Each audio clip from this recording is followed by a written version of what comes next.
Ada hal yang secara pribadi saya kesal dan sebel urusan revolusi mental yang dicanangkan dalam Nawacitra yang sejak 6 tahun yang lalu didengungkan namun gak ada hasilnya apa-apa. Untung pejabatnya sekarang masih banyak yang menyukainya, sehingga kesalahan di dalam target yang tidak dikerjakan tidak ada yang berani mengungkitnya. Bahkan pejabat lain mengingatkan pun gak berani. Tapi yang parah, pejabat yang lain tidak ada yang memberi solusi. Apa gak ada yang pintar dan gak bisa bertindak gitu ya pejabatnya? Bahkan kalau ada yang mengungkit, mengingatkan, karena secara struktur yang di atas itu sudah tidak tersentuh oleh rakyat dan yang ada di atas sering baperan. Kita yang mengingatkan cara bernegara namun sedikit beda dengan cara orang yang di atas sana, maka orang tersebut harus diserang dengan buzzer dan berhak menjadi terhina. Tetap dengan hal itu semua, apakah Sontoloyo ini keder? Ya enggak juga. Sejak kapan anak yatim dari Jawa Timur ini punya nyali ciut? Enggak lah, lanjut demi bernegara menjadi lebih baik. Habisnya yang lain enggak ada sama sekali yang mengingatkan. Bayangin, 270 juta penduduk Indonesia, enggak ada yang mengingatkan. Kalaupun mengingatkan hanya mengkritik, tidak memberi solusi.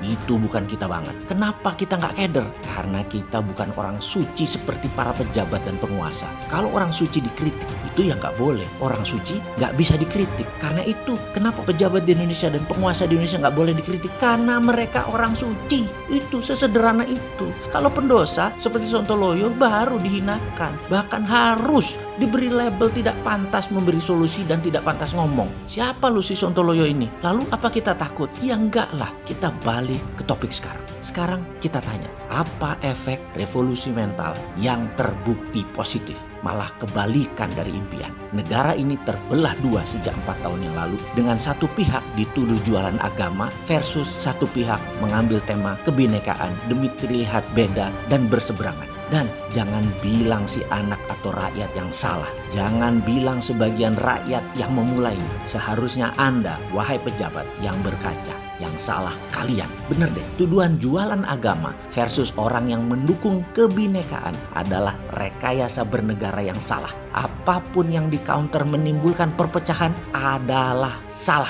Sungguh, keduanya berjualan pakai dalil agama versus kebinekaan adalah sebuah rekayasa pembenaran dan kegagalan membangun persatuan yang sampai saat ini terus dibakar dengan bara api dengan piara buzzer yang gak bermutu di sisi penguasa yang menumpuk kebencian nambah besar di sisi seberangnya. Jadi ada pasukan sakit hati sisi kadrun saling label kampret cebong, sekarang kadrun cebong.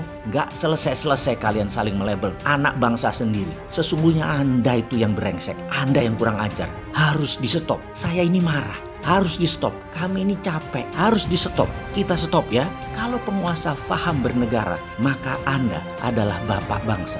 Apa yang Anda katakan dan kalian perbuat adalah apa yang Anda dapatkan.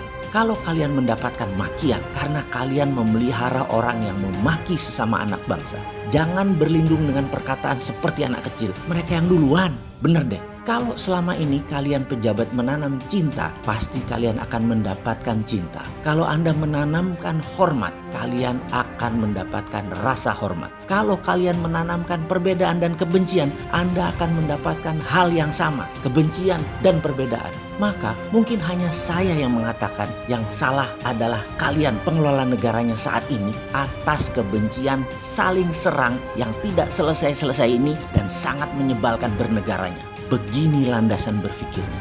Misalnya nih ya, ada seorang anak kecil usia kira-kira 6 tahunan secara tidak sengaja menjatuhkan piring gelas ke lantai karena terlepas dari pegangannya. Maka ada seorang ibu berteriak, dasar anak nakal, sudah dikasih tahu berkali-kali, hati-hati kalau pegang piring, dasar anak bandel, anak gak tahu diajari, anak gak tahu sopan santun, mau jadi apa kamu besar nanti, ha? Perkataan makian, kemarahan, tudingan selalu diberikan kepada sang anak tersebut. Kadang dari ayah yang merasa kecapean mencari uang dan kadang dari sang ibu yang merasa capek ngurus rumah, menjadi merasa berhak menghakimi sang anak yang lugu dan masih polos itu. Apa yang terjadi pada anak ini ketika besar? Sebaiknya Anda yang meneruskan sendiri. Itu hukum alam, itu common sense akal sehat, itu ilmu umum dan itu ilmu biasa saja. Semua orang tahu dan menebak kira-kira anak itu akan jadi anak baik, anak santun, anak ramah, senyum dan sukses, atau belangsak menjadi penghujat, menjadi pemaki, nakal dan berantakan hidupnya. Dan siapa yang salah? kalian para orang tua yang bersalah. Begitu juga dalam bernegara. Kalau ada kelompok anak bangsa yang kalian marahi, kalian hardik, kalian hukum, kalian tidak ajari dengan benar ketika mereka melakukan kesalahan kecil-kecil di awalnya. Kalian malah menghardik, menekan, bukan mengayomi. Sekarang ini Anda yang melakukan itu semua, stop.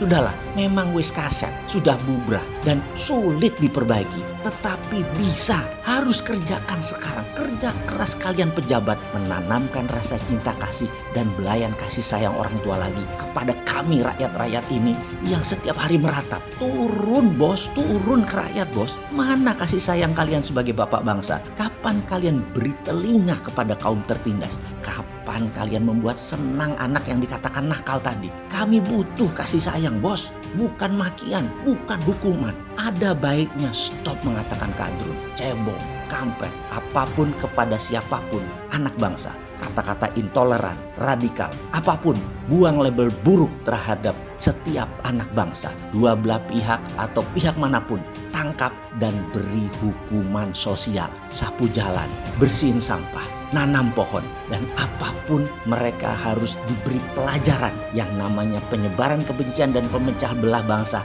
di stop dengan pelajaran sosial, yaitu sapu jalan, bersihkan sampah, nanam pohon, dan sejenisnya. Masa beginian aja gak ada yang mikir sih? Mana NKRI-mu, Bung?